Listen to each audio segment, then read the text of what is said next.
Hello, and welcome to another gentle journey into the past. Tonight, we'll slowly drift into a forgotten world, rediscovered not through dusty books, but through soft storytelling and quiet reflection. Maybe you're lying still beneath warm covers, or letting the final moments of your day dissolve into calm. However you found your way here, I'm grateful you did. Feel free to share in the comments where you're listening from. Are we oceans apart, or just a few time zones away? No matter the distance, we're both here under the same night sky, joined by curiosity.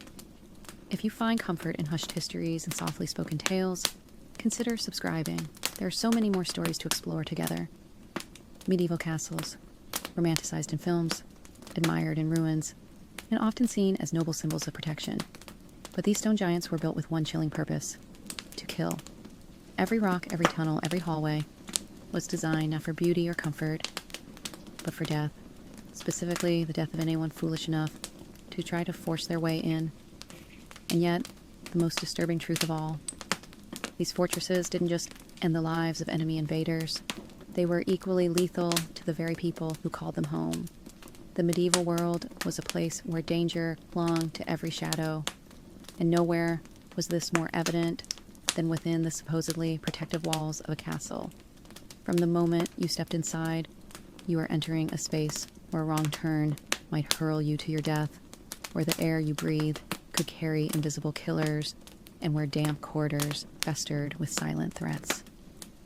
In this series, we'll uncover 12 of the deadliest features of medieval castle life. We'll see how grand entrance halls were meticulously crafted as traps, how spiral staircases were as dangerous for those defending the castle as for those attacking it, and how primitive waste systems turned these stone behemoths into incubators for disease. But before we dive into the mechanisms of death embedded in these walls, we must first understand the world that built them. The medieval period, spanning roughly from the 5th to the 15th century, was a time of relentless conflict, fragile politics, and technological limitations. Surviving was an exhausting feat in itself. Castles emerged not as places of leisure or elegance, but as monuments to survival. They were war machines made of stone, and their every architectural decision reflected that. From where windows were cut to how doorways narrowed, every feature was optimized to gain the upper hand in a siege or assault. Comfort was irrelevant. Killing was the goal.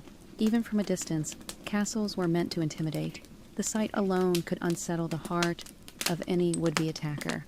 Towering walls, sometimes 20 feet thick, didn't just shield those inside. They served as psychological weapons. A fortress didn't need to fire a single arrow to inflict fear. Its very shape did the work. Take Caerphilly Castle in Wales, built in the 13th century.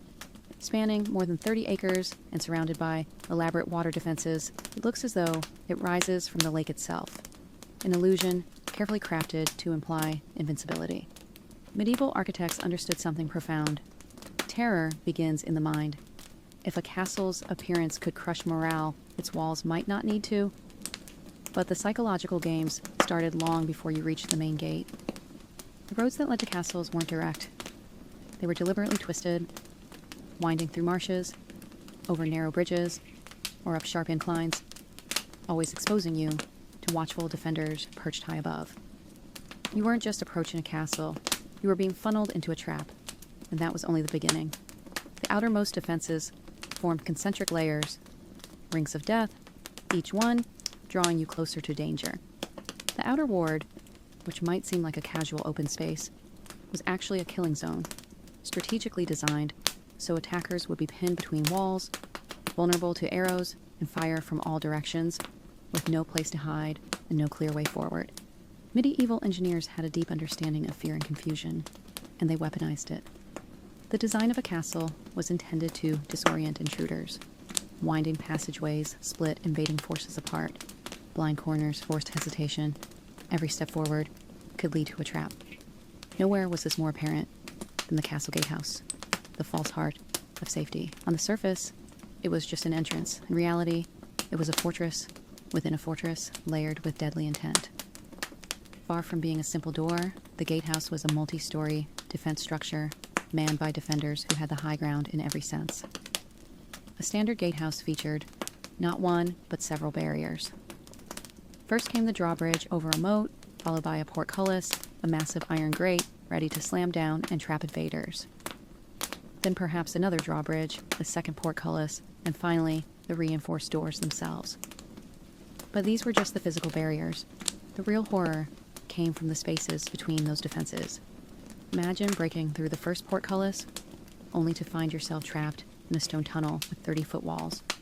Above, defenders peer down through murder holes, openings in the ceiling used to pour boiling oil, molten lead, or stones onto intruders. And yes, murder hole isn't a modern term. It comes directly from the medieval French meurtrière, literally meaning place of murder. These features weren't just brutal. They were genius. They created choke points, forced congestion, and maximized the damage a small group of defenders could inflict on a much larger force.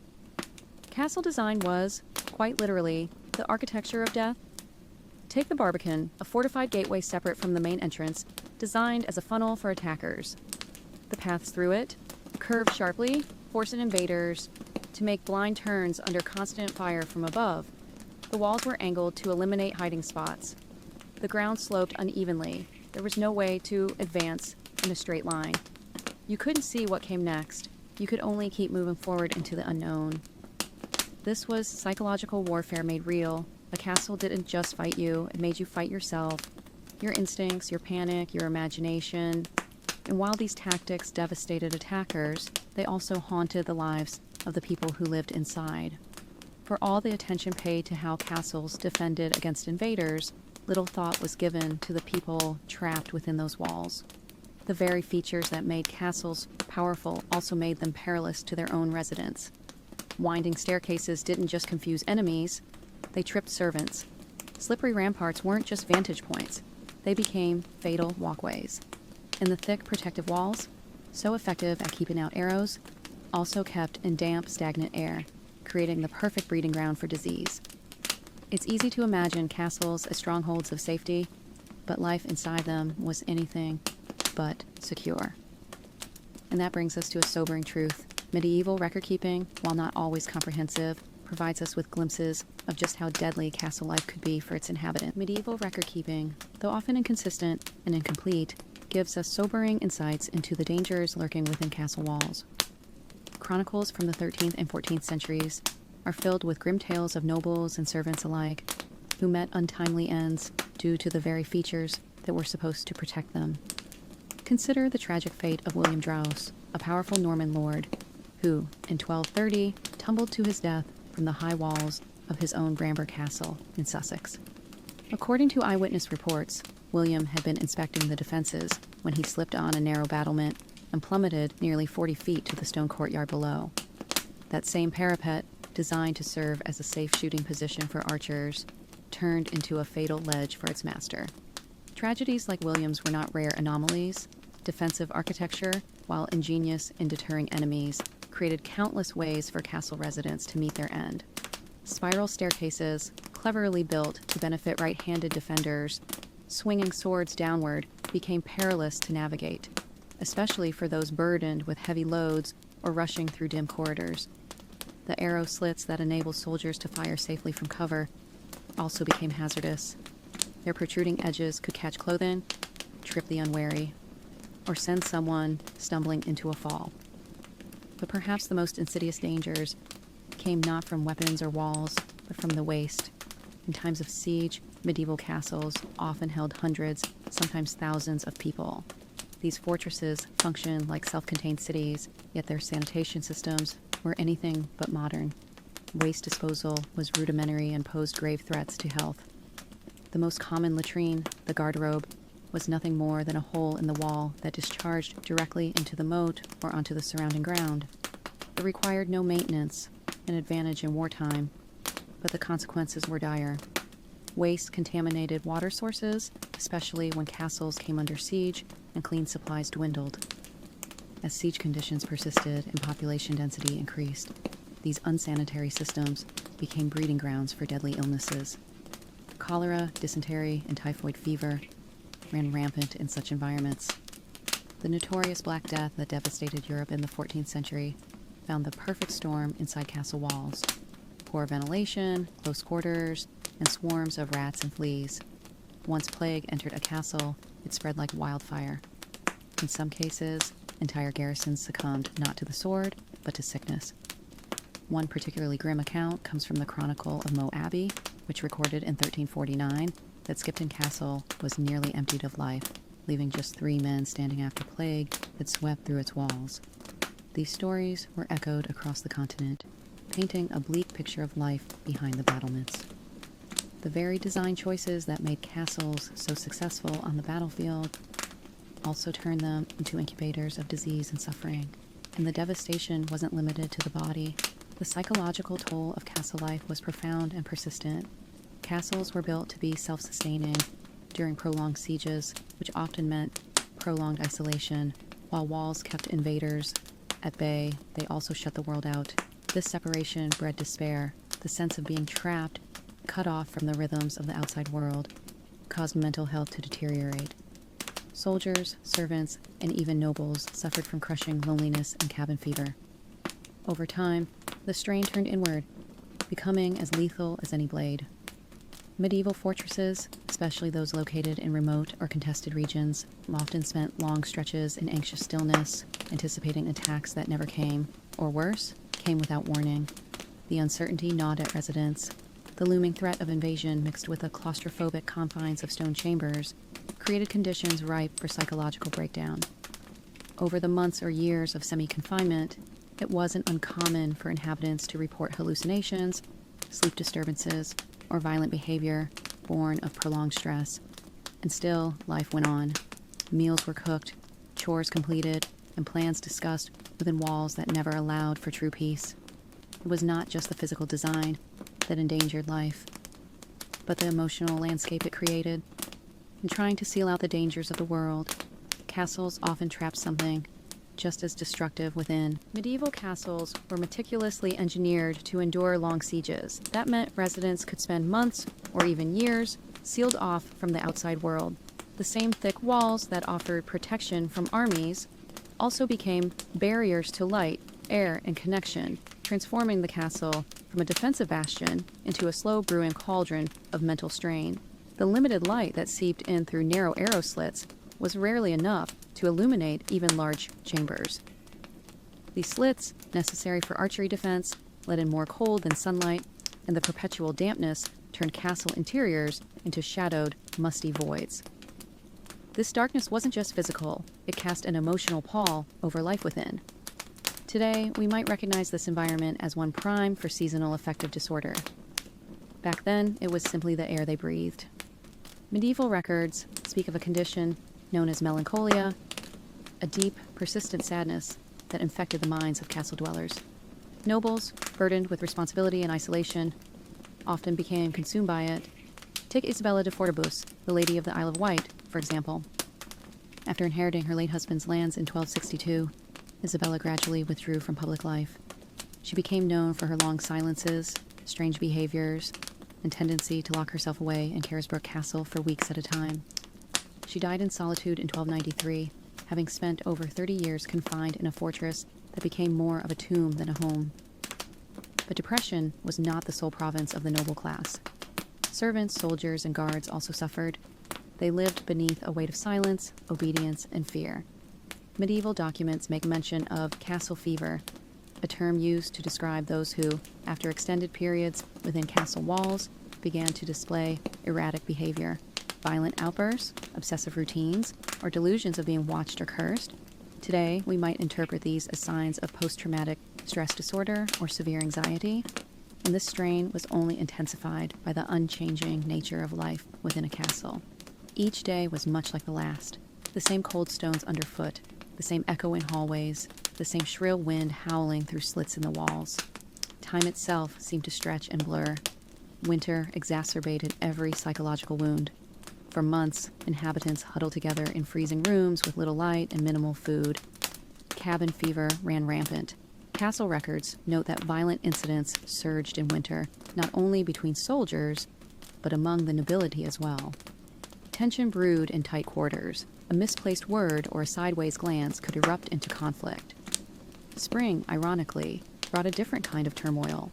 After months of confinement, the sudden sense of possibility of movement, travel, battle, or change unleashed frenzies.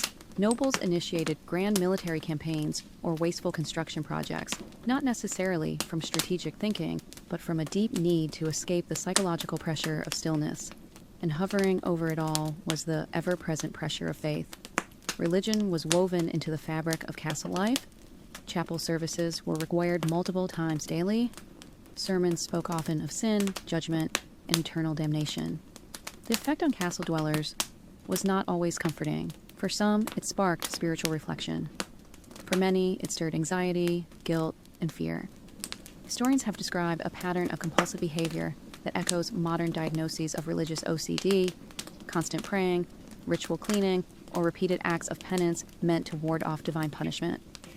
The confessor, a castle's spiritual overseer, wielded immense influence. Often the only person to whom secrets were entrusted, the confessor had the power to offer forgiveness or to plant seeds of suspicion. This dynamic bred paranoia. Residents lived under the shadow of judgment, both divine and political. A single whispered confession could shape fates. And then there were the financial anxieties. Running a castle was crushingly expensive. Lords lived with the knowledge that any slip, any failed harvest, any prolonged siege, any diplomatic blunder could lead to financial collapse.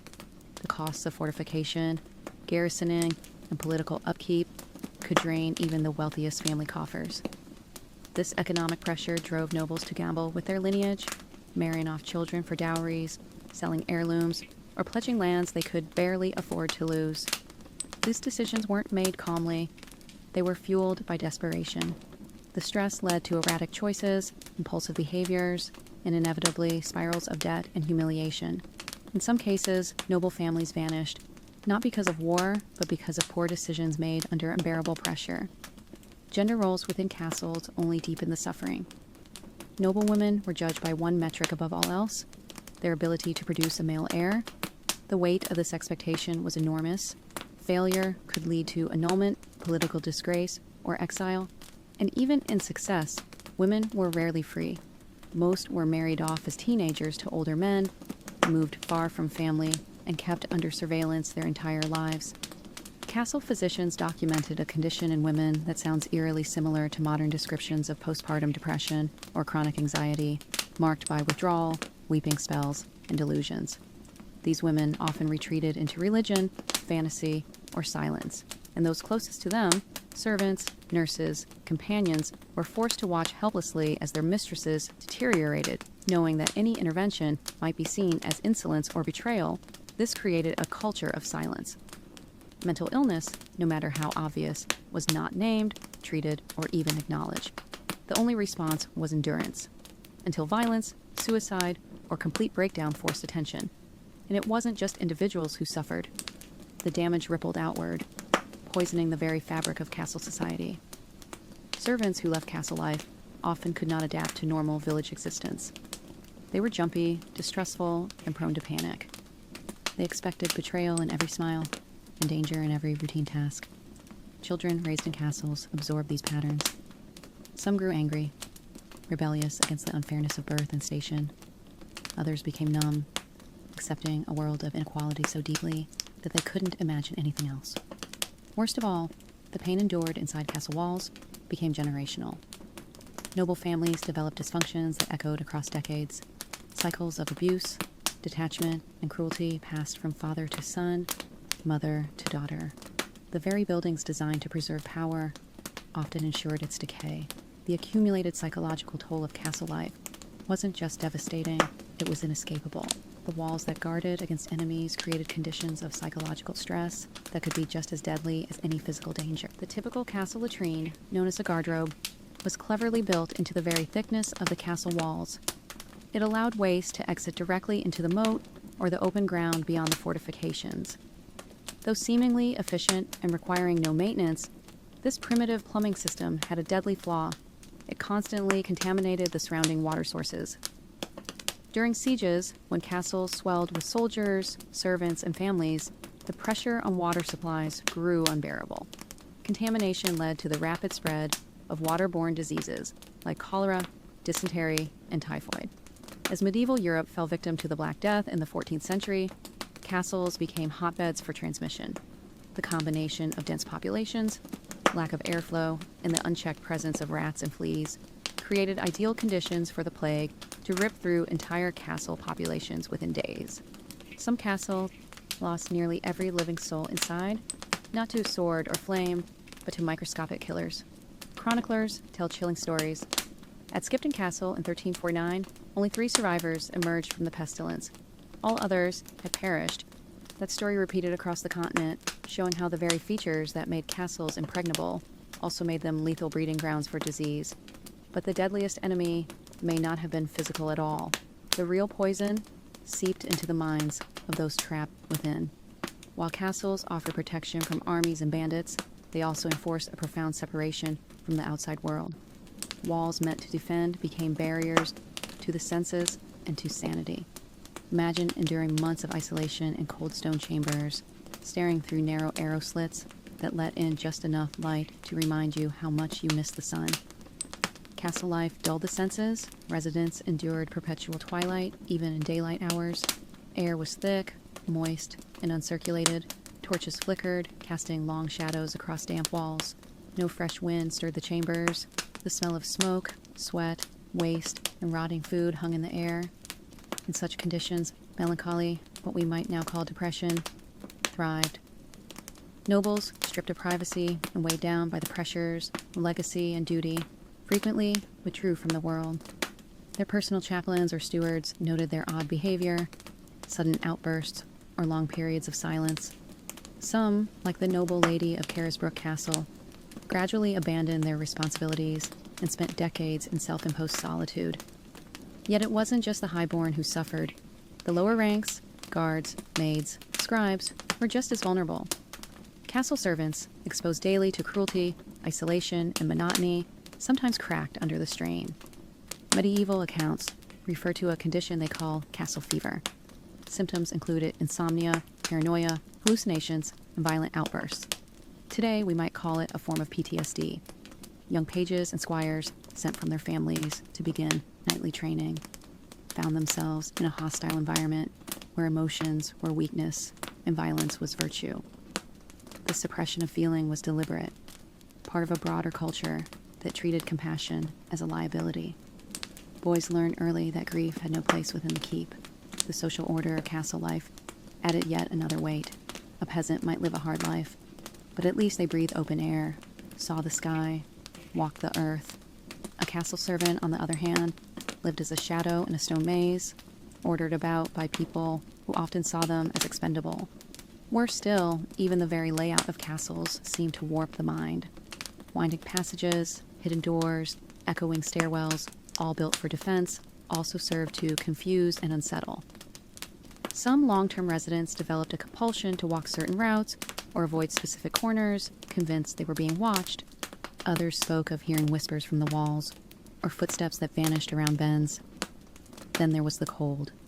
Castles were not warm. Their grand halls might have had a single hearth, but heat rarely extended beyond a few feet. Most chambers were icy, even in summer, and in winter they became near frozen tombs. Firewood was precious. Inhabitants slept in cloaks and furs, huddled for warmth, and still shivered. Breath steamed from mouths. Frost grew on the insides of walls. Hypothermia was not uncommon, even indoors.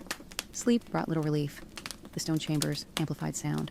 A creak in joist, a howl of wind through an arrow slit, the pacing of boots 2 floors above, each noise echoed endlessly. True silence didn't exist. Dreams turned to nightmares. Some castle dwellers reported hearing screams in the night. Others slept only in short bursts, never fully rested, their minds caught between waking and dread. And then came the food. Meager, repetitive, often spoiled.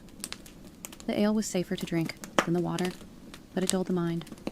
Bread could carry ergot, a fungus that caused convulsions and hallucinations. Salted meats grew rancid in the damp. Kitchens, always a fire hazard, doubled as breeding grounds for pestilence. Rats skittered across floors. Insects bred in corners. Life inside a castle was not just hard, it was unnatural. The rhythms of day and night were lost. Seasons blurred. The sky was barely visible. People forgot what open space felt like, or what silence sounded like. Even those who left the castle walls often found they could not readjust. They jumped at shadows, trusted no one, slept with knives under their pillows, and dreamed of stone walls long after they were gone. It is one thing to fight a war. It is another to live in a world where the war never ends, where the enemy is not outside the gate, but inside your head. Oil lamps and wax candles gave off a feeble flicker in light that twisted and danced against the cold stone walls, casting long shadows that seemed to breathe and move on their own. As night fell, and it often seemed like night never ended within those thick walls, the human mind grew restless under the weight of darkness. Familiar hallways transformed into ominous tunnels. Whispers became voices. The line between imagination and reality began to blur. Yet, among all the torments of castle life, perhaps the most cruel was the relentless isolation. Many medieval castles were built far from towns and villages, situated atop rocky outcrops, or nestled deep within forests, prioritizing strategic defense over social connection. In times of peace, this meant distance from the comforts of trade and community. In times of siege or winter, it meant total abandonment. The moat that once served to keep enemies out became a prison barrier. The stone gates, the very symbols of protection, became walls of entrapment. Months could pass with no contact from the outside world. Hope, like daylight, thinned. One of the most tragic records we have is from Lady Elenina d'Montfort. Her letters, found centuries after her death, detail her slow psychological unraveling during a 4-month siege in 1282. What began as calm resolve gave way to rambling sentences, paranoid observations, and finally eerie declarations of hearing voices through the walls. She described seeing shadows, moving where no one stood, and feeling compelled, almost magnetically drawn, to the castle's tallest tower. Her final letter spoke of an overwhelming desire to throw herself from its summit. It ends mid-sentence. Lady Elenina's tale is not unique. The very architecture of the medieval castle, designed to inspire fear in enemies, inspired despair in its inhabitants. Psychological trauma was embedded in stone. Even during peacetime, the emotional strain never fully disappeared. The castle itself was a constant reminder of violence. Portcullises loomed overhead like iron jaws. Arrow slits pierced walls like watchful eyes. Murder holes above the gatehouse resembled open mouths, forever hungry. Living among these features was not neutral. It was oppressive. Children who grew up within castle walls were especially vulnerable. Chroniclers of the time noted a peculiar condition they called fortress madness.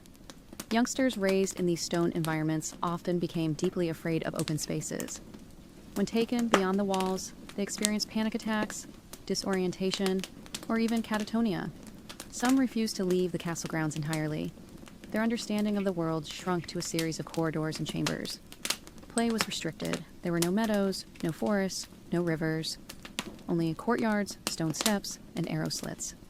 The imagination withered, emotional development stunted, and yet the physical environment made things worse. Poor ventilation meant that rooms where people gathered, great halls, kitchens, chapels, quickly filled with a dense, suffocating atmosphere. The stench of unwashed bodies, decaying food, animal waste, and smoke mingled into an ever-present miasma. This air wasn't just unpleasant, it was dangerous. Inhabitants often reported fatigue, confusion, and headaches. The mind dulled, spirits sank.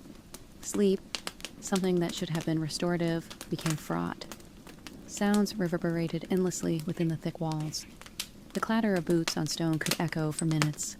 Wind screamed through arrow slits. Masonry creaked and shifted under pressure. The castle groaned like a living creature. Every sound was magnified and distorted, making true rest elusive. Inhabitants often woke in terror, convinced they had heard footsteps that weren't there. The social tension added another layer of distress. Castles were stratified microcosms. Nobles, guards, servants, and artisans lived within the same walls, but not as equals. Proximity didn't breed familiarity. It bred pressure. A misplaced glance from a servant could result in punishment. A knight showing sorrow might be deemed weak and lose status. Trust was rare. Intimacy, dangerous. Some servants developed elaborate rituals, small habits to avoid displeasure or danger. They might avoid speaking above a whisper, memorize the footsteps of their superiors, or trace protective symbols in dust before entering certain rooms These were survival strategies in a space where missteps had real consequences. Gender roles also fed into this atmosphere of constant strain. Noble women, often married off for alliance rather than affection, were confined to high towers and cold chambers. Their lives were controlled entirely by fathers, brothers, and husbands. Their value was measured by the sons they produced. Failure meant disgrace. Success meant further isolation. Records speak of many such women descending into deep depression. Some turned to religion, others to self-harm. Most simply faded into silence. And the fear never ended, even when no siege was underway, even when the sun shone, even when meals were warm, and the chapel hymns comforting. The weight of the stone never lifted. A castle was not a home. It was a constant rehearsal for catastrophe. The very place meant to ensure survival became a breeding ground for decay, not of walls or weapons, but of minds. Living surrounded by such reminders of death and warfare took a profound toll on the human psyche. Living inside a medieval castle meant more than enduring stone walls and brutal winters.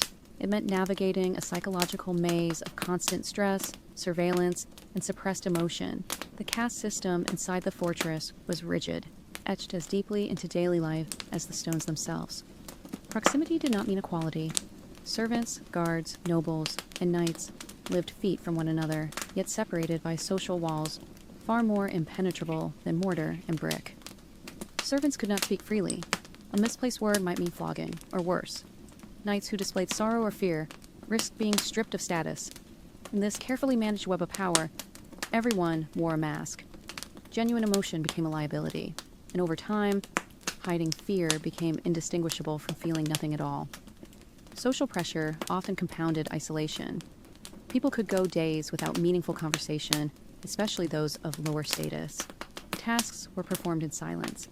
Orders barked without thanks. The coldness of the stone walls was mirrored by the coldness in interactions. Women endured particular psychological strain. Marriages were not partnerships, but strategic contracts. Young noblewomen, often teenagers, were married off to older men and moved far from home.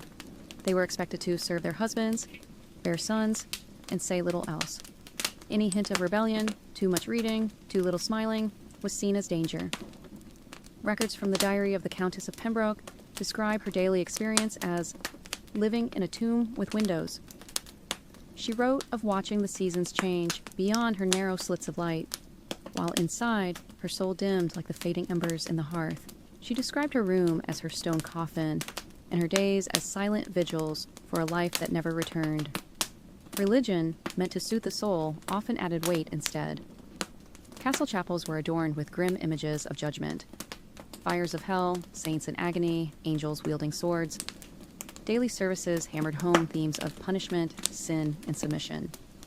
For those already teetering under emotional burden, the threat of divine retribution was not comforting, it was crushing.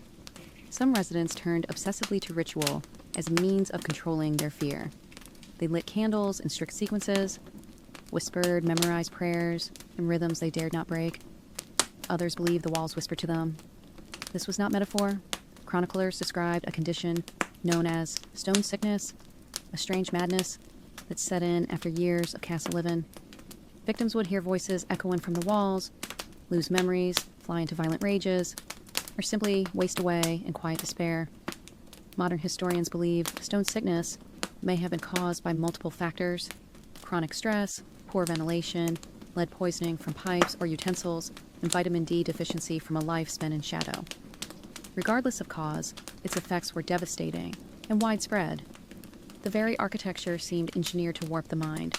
Narrow staircases spun upward endlessly, inducing vertigo and disorientation. Hallways twisted at unnatural angles. Ceilings soared too high, making people feel small, powerless, diminished. Some chambers echoed so loudly that whispers felt like shouts. Others swallowed sound completely, making you question if you even existed at all. The seasons only deepened this psychological spiral. As autumn turned to winter, light all but vanished. Castle interiors plunged into deepening darkness. No number of fires could warm the stone. Residents described a creeping cold that settled not in the skin, but in the spirit. The soul freezes first, wrote one monk in residence at Kenilworth Castle.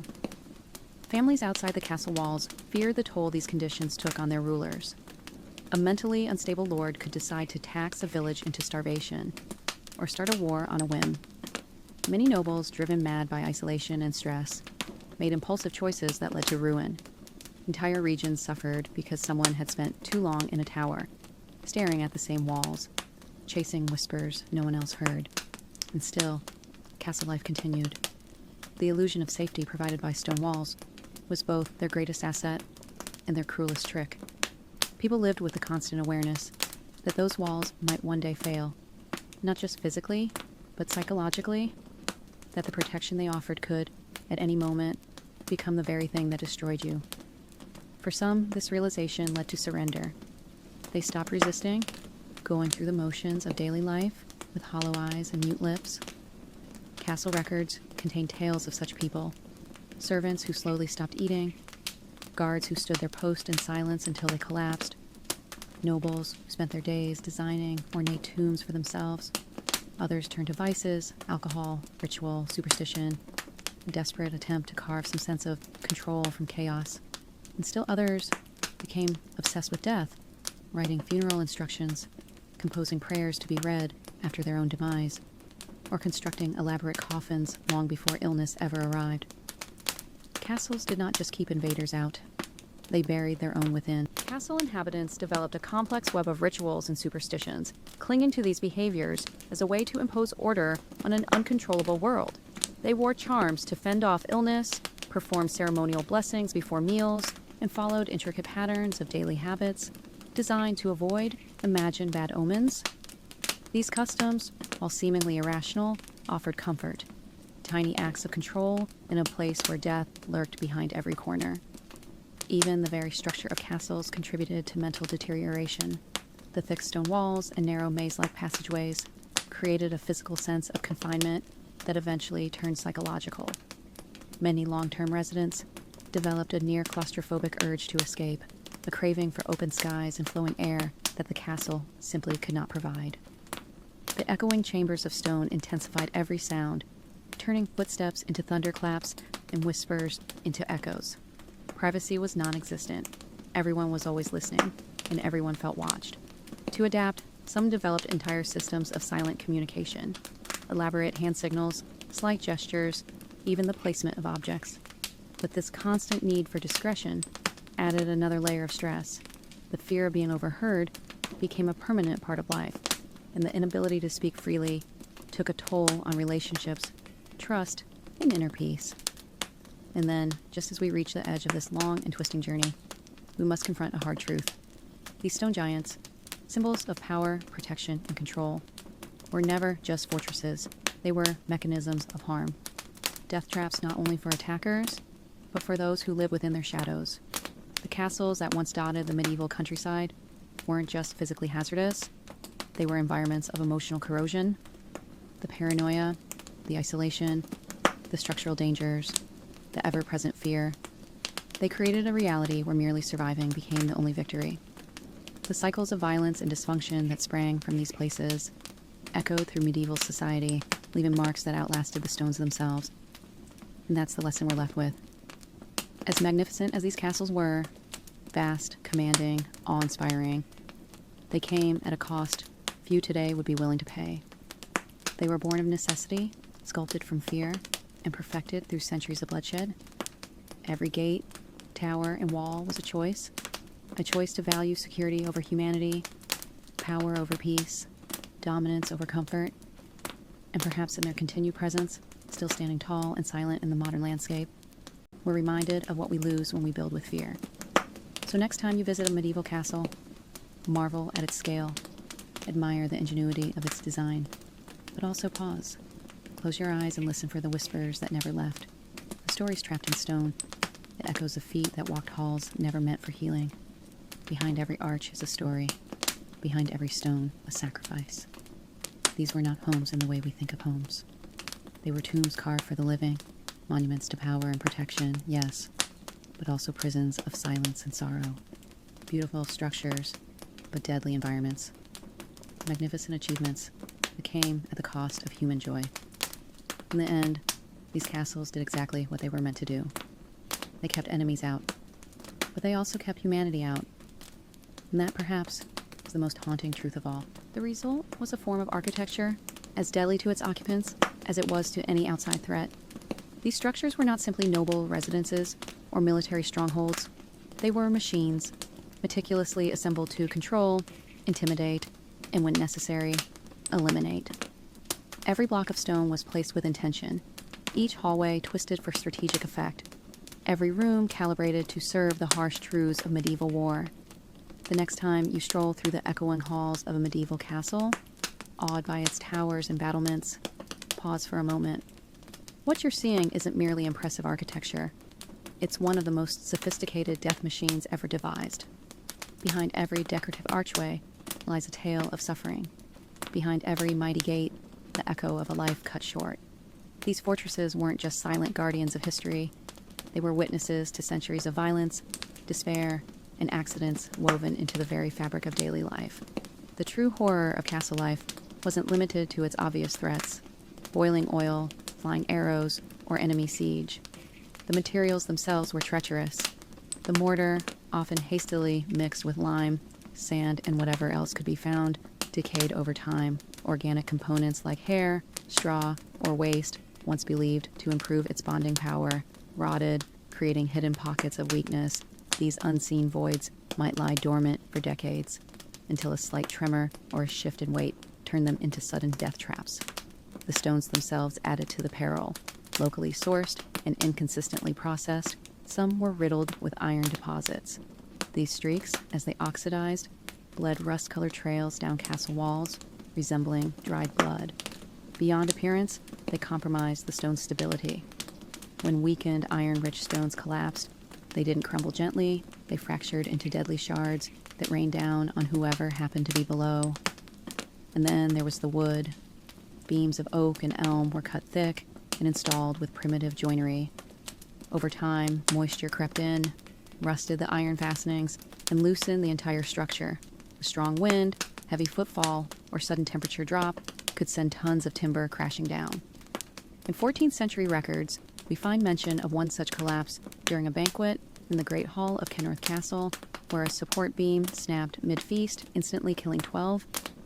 Nowhere were these dangers more concentrated than in the towers. These vertical ambitions of medieval pride featured spiral staircases, a marvel of defense, but a nightmare for everyday use. Their narrow treads were often worn smooth by generations of armored boots. In dry weather, they were slick. In wet weather, they were fatal. Consider the grisly tale recorded by Matthew Paris. At the Tower of London, a guard carrying a torch during a storm slipped, tumbling down 3 flights of stairs. His torch ignited the rushes below. By the time the flames were extinguished, 3 more had died from smoke and injury. Even the light, meant to illuminate and comfort, carried death. Arrow slits, ingenious in their purpose, narrowed on the outside to block enemy projectiles, but widened inward to give defenders space. But that interior widening created window seats that appeared stable, yet offered no real safety. Children loved to play there. Adults leaned during long conversations. But a single slip could mean a plunge to the courtyard far below. Indeed, records from Henry II's pipe rolls note funeral payments for 3 children who fell to their deaths in 1176. The wide sills of those inviting openings were simply a facade, a space that tricked the eye and betrayed the body. Even the defensive features themselves were hazards. The machicolations, stone platforms, jutting from battlements to allow boiling oil or rocks to be dropped, were feats of martial ingenuity. But they relied on corbels that weakened over time. With exposure to wind and weight, their collapse was sudden and devastating. At Chateau de Vincennes in 1367, such a failure killed 5 people. When an entire section of wall came down during a peaceful afternoon, paranoia flourished. Every ceiling beam might crack, every arrow slit might be alleged to death, and this fear was not irrational. These events happened regularly, and the architectural genius that made castles defensible also ensured that their decay came violently and without warning. Daily life became an elaborate dance around death. Castle residents lived side by side, with traps not designed for them, but no less deadly for it. The things that define these buildings, their towers, slits, moats, drawbridges, were not comforts, they were compromises, sacrifices traded for the illusion of safety. The deeper one lived inside a castle, the deeper one buried their humanity. Privacy was lost. Natural light was lost. Freedom of movement, expression, and even breath lost. What remained were rituals, whispers, and waiting. Within the looming towers and echoing halls of the medieval castle, the true danger wasn't always dramatic. It was subtle, constant, and baked into the very stones that made up the fortress. The places meant to protect life became, over time, the most efficient tools of death. Kitchens, workshops, storage rooms, every space within the keep held hazards that could, and often did, prove fatal. The kitchens, for example, were chambers of unbearable heat and chaos. Massive hearths burned ceaselessly, their flames licking at pots and cauldrons that held entire animals. These fires required constant feeding, and kitchen servants, already weakened by malnourishment and overwork, labored in suffocating smoke. They collapsed from heat stroke, inhaled choking ash, and risked death with every step on grease-slick flagstones. Even the simplest act of preparing a meal could end in tragedy. Giant iron cauldrons dangled precariously over flames, suspended by chains never designed for decades of stress. Metal fatigue was not understood. One snap, one failing link, and hundreds of pounds of boiling liquid would fall like a scalding waterfall onto anyone below. Those lucky enough to survive bore scars for life. Most did not survive.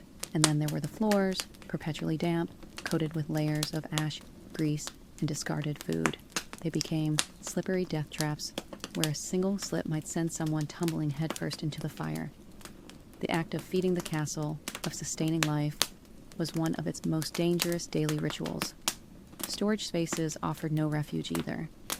Granaries and pantries were built into walls or remote towers for safety, but these spaces became havens for rats and insects. Vermin didn't just consume the food, they contaminated it. Grain was spoiled by feces, soaked in urine, infested with larvae. Bread was often baked from flour already laced with sickness. Mold thrived in the damp walls, and food poisoning was so routine that it barely merited notice in records, until entire households fell ill. Spoiled meat, hidden beneath layers of expensive spices to mask the odor, carried waves of sickness through both noble and servant quarters alike. Meat storage rooms, often lacking airflow, became petri dishes for bacterial growth. No one was spared. The lord who feasted and the stable boy who stole a scrap shared the same fate when disease spread. Even the act of resting came with risk.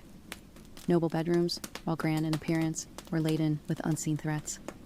The massive beds, symbols of wealth and prestige, were constructed from heavy wood bound with primitive fittings. Over years, the joints loosened, the beams warped, and one wrong shift in weight could cause the entire frame to collapse onto its sleeping occupant. The bed curtains, thick and heavy to provide warmth and privacy, became tinderboxes.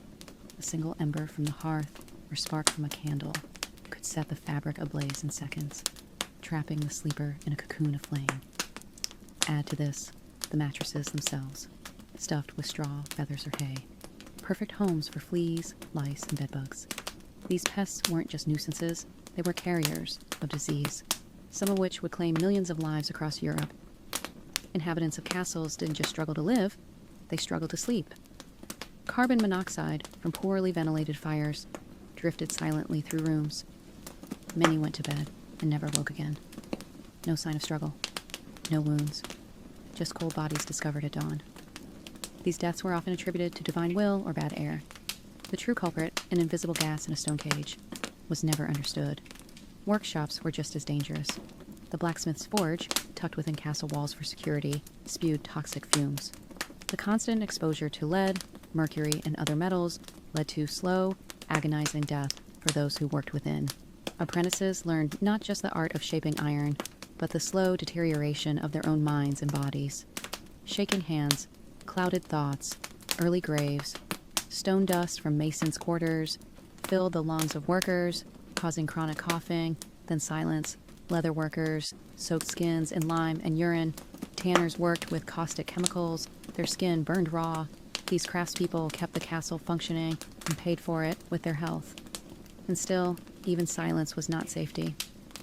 The great halls, those grand spaces where life seemed to happen, were held aloft by beams so large they could crush dozens in an instant. When those beams failed, and they often did, they brought with them not just wood and stone, but entire stories of lives and families flattened beneath their collapse. Every space in the castle was a gamble. Every doorway, a potential trap.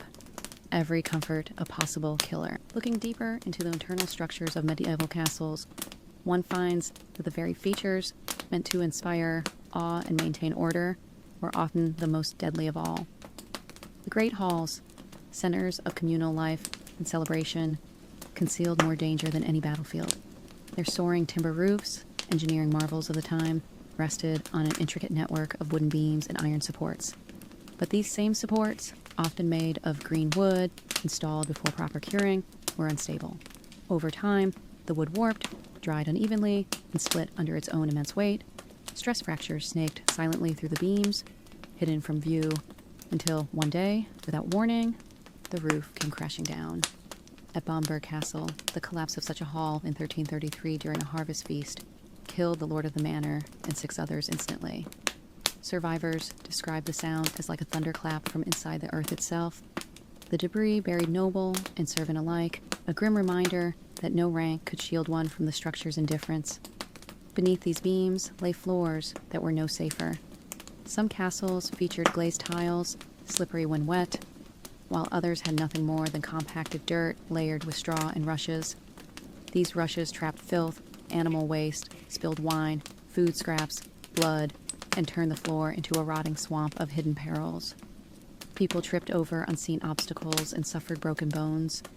More than one noble fell and struck their head, never to rise again. Furniture, though rare and often regarded as heirlooms, could be equally treacherous. Massive carved chairs and long banquet tables made from solid oak weren't designed with safety in mind. Their immense weight made them virtually immovable and lethal when they failed. At Warwick Castle, an enormous oak throne, dating back over a century, collapsed on a visiting earl. His skull was crushed beneath it, an undignified end from a seat once meant to convey power. Even the decorations were threats in disguise. Wall tapestries, woven from wool and soaked in flammable oils and chemicals to preserve their colors, were little more than decorative fuses waiting for a spark. A single wayward torch could ignite them, creating walls of flame that spread faster than anyone could react. Worse, these tapestries were often hung with iron rods embedded in crumbling mortar. When the supports failed, entire panels could fall, dragging anyone nearby to the floor and trapping them in fire. Heating systems added yet another layer of hazard. Iron braziers filled with glowing charcoal stood on spindly legs. Unstable and exposed, a single accidental nudge could send burning coals tumbling across rush-covered floors. Fire started this way killed hundreds across Castle Europe. And even when the braziers worked as intended, they filled rooms with deadly carbon monoxide. Residents drifted off into sleep and never awoke, their deaths silent and inexplicable to their contemporaries. Navigating the castle at night was its own test of survival. Corridors lacked natural light, and after dark, the only illumination came from torches or oil lamps, tools that cast flickering, uncertain shadows. The uneven stone walls of these passageways often jutted with sharp edges. Hidden steps, unguarded drops, and sudden turns made every midnight journey a gamble. The stairs were no better. Designed to confuse and hinder attackers, they also sabotaged the people who used them daily. Low ceilings forced taller individuals to crouch.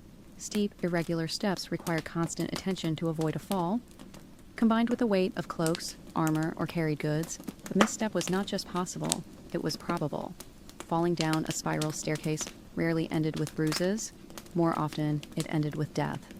Even the seasons turned against the castle's inhabitants. Winter ice coated every exterior and interior surface with an invisible sheen of death. Spring thaws loosened stones and beams, which would then shift or collapse. Summer heat caused iron fittings to expand, cracking the masonry around them. Autumn storms ripped tiles from rooftops and sent stones tumbling down walls, weakened by centuries of pressure.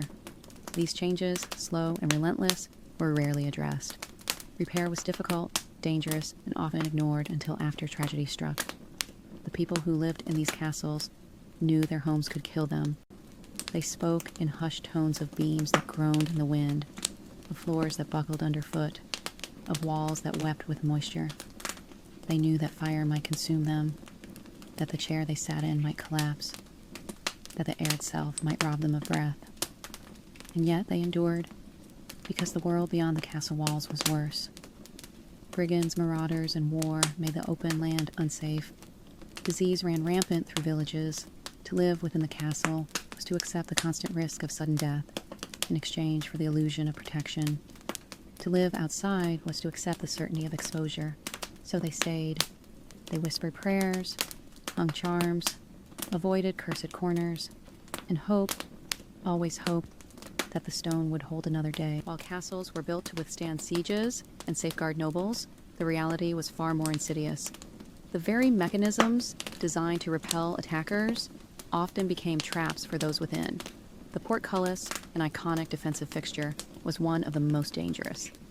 These massive iron grills, suspended above gateways, could be lowered in seconds to block intruders. But they were suspended by chains and pulleys, exposed to rust, stress, and age. When they failed, the consequences were immediate and catastrophic. At Warwick Castle in 1312, 2 guards inspecting the gate system were crushed when the portcullis unexpectedly dropped. There were no survivors. Witnesses said the iron gate fell like the blade of a guillotine, reducing both men to mangled remains. The mechanisms had not been inspected for years, and what was once a proud feature of defense had become a silent executioner. Other elements like murder holes, those ominous openings above gateways, were just as treacherous. Intended for pouring boiling oil or dropping rocks on attackers, they created structural weak points in ceilings. Over time, moisture eroded the masonry around them. The stonework would give way without warning, falling on unsuspecting servants or travelers below. One merchant, known only by his name in a delivery ledger, died this way at Caerphilly Castle. He had passed beneath the same arch dozens of times. One day, the ceiling above him collapsed mid-stride. Residents began to realize that danger wasn't just at the walls, it was in the walls. The spiral staircases were notoriously lethal. Their design prioritized defense, curving tightly to favor sword-wielding defenders, but daily use turned them into twisted death paths. They were slick from condensation and wear, and many lacked railings. Servants carrying goods, nobles moving between chambers, and even guards on night patrol fell to their deaths with chilling regularity. Castle records from Conway note that during one particularly icy winter in 1294, at least 7 people died from falls on staircases. Their bodies weren't discovered until the spring thaw allowed safe access to the castle's coldest, most remote towers. Windows added their own hazards. Designed for archers, they were narrow slits from the outside, but flared wide inside. These interior ledges seemed inviting, perfect for sitting, watching, or resting. But there were no railings, and the illusion of safety claimed many lives. Children fell most often, but drunken revelers and exhausted guards were not spared. They leaned too far or stood too close. They disappeared into the night. Their bodies were often found broken in the courtyards below. Machicolations, stone platforms extending from walls, were another hidden threat. They allowed defenders to drop objects on enemies, but they rested on corbels that weakened over time. When they failed, entire sections of wall came down. At Chateau de Vincennes, such a collapse killed 5 people during peacetime. The wall showed no visible cracks beforehand. One moment, it was whole. The next, rubble and bodies filled the courtyard. This created a creeping paranoia within castle life. People feared not only invasion or illness, but the very buildings around them. Every passage might conceal a fault. Every step could end in tragedy. In this environment, fire became the ultimate terror. Stone may not burn, but nearly everything else in a castle could, and did. Floors were strewn with rushes, beds draped in heavy curtains. Tapestries lined every wall. Kitchens burned day and night. Braziers stood in halls, filled with glowing coals. One overturned ember was all it took. When fire erupted, the same walls that defended the castle trapped the flames. Corridors funneled heat like chimneys. Staircases filled with smoke. Windows too narrow to escape through. Entire families were lost this way, caught in mazes of stone and flame. Their ashes mixed with mortar, their names lost. Wells, essential during sieges, often became reservoirs of death. Dug deep into the earth, These narrow shafts provided water, but also collected seepage from latrines, stables, and kitchens. Contaminants filtered through rock and entered the same water people drank. Latrines built too close to water lines leaked into the system. Disease followed. Rainwater systems meant to supplement supply fared no better. They were rarely cleaned. Dead animals, insects, and mold turned cisterns into putrid pools. Castle inhabitants drank because they had no choice. Many fell ill. Some died. The rest lived with cramps, fever, and mystery ailments they blamed on bad air or divine punishment. Sleep was no escape. Chambers were cold, filled with creaks and groans. Wind howled through arrow slits. Wood swelled and snapped. Walls moaned. Every sound hinted at collapse. Beds failed. Beams fell. Curtains smothered. Oxygen vanished. Many went to sleep, never to wake again, victims of fires, gas, or structural failure. The truth became inescapable. The very features that make castles so formidable, narrow passages, high towers, thick walls, also made them perfect traps. They were homes forged in fear, machines of survival that turned against those who depended on them most. As we approach the conclusion of our journey through the grim architecture of medieval castles, it becomes clear that their most devastating feature wasn't the boiling oil, the stone battlements, or the deadly spirals of their staircases. It was the way these structures shaped, controlled, and ultimately broke the people who lived inside them. These fortresses were designed to repel invaders, but in doing so, they became hostile to those within. Everything from the windows to the wells, the kitchens to the towers, whispered the same cold truth. Survival came at the expense of humanity. The psychological cost was incalculable. Inhabitants lived under unrelenting pressure. Servants whispered, nobles brooded, and children learned early that silence was safer than song. Conversations were guarded, movements calculated, even sleep offered no sanctuary. People became haunted. They developed rituals, not out of religion, but as tools of preservation. Some turned their beds 3 times before lying down. Others recited specific phrases before opening doors. Many avoided entire corridors, deemed unlucky. These weren't eccentricities, they were coping mechanisms. Over time, entire communities within castles developed shared neuroses. Fear became tradition. The clatter of hooves in the courtyard might be a visitor, or a sign of death. A creak in the wall wasn't dismissed. It was investigated. Every sound was a signal. Every shadow, a message. Women, in particular, bore a unique psychological burden. Isolated in towers, cut off from family and purpose beyond reproduction and obedience, they often deteriorated emotionally. Records from multiple households describe women refusing to leave their chambers for months, obsessing over saints or omens, or engaging in self-harm as a form of control. Children, born and raised inside, knew nothing beyond the stone.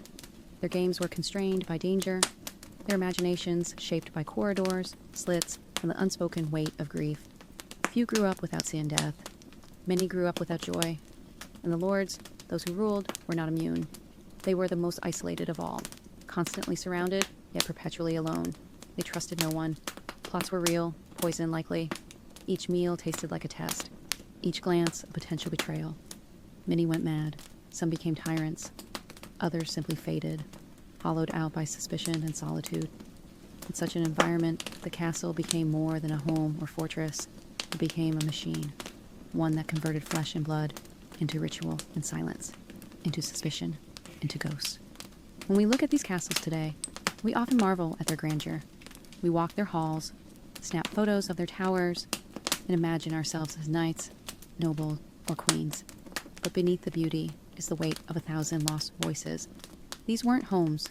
They were pressure chambers of stone and steel, preserving lives in the narrowest sense, while suffocating the very qualities that made life worth living.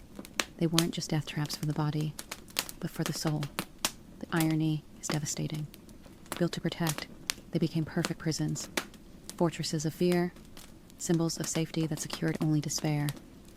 Every cracked wall is a whisper, every broken step, a name. So the next time you visit a medieval castle, admire its craft, respect its resilience, but remember what it cost. Behind every stone is a life once lived in silence, and sometimes, if you listen closely enough, you'll hear them still.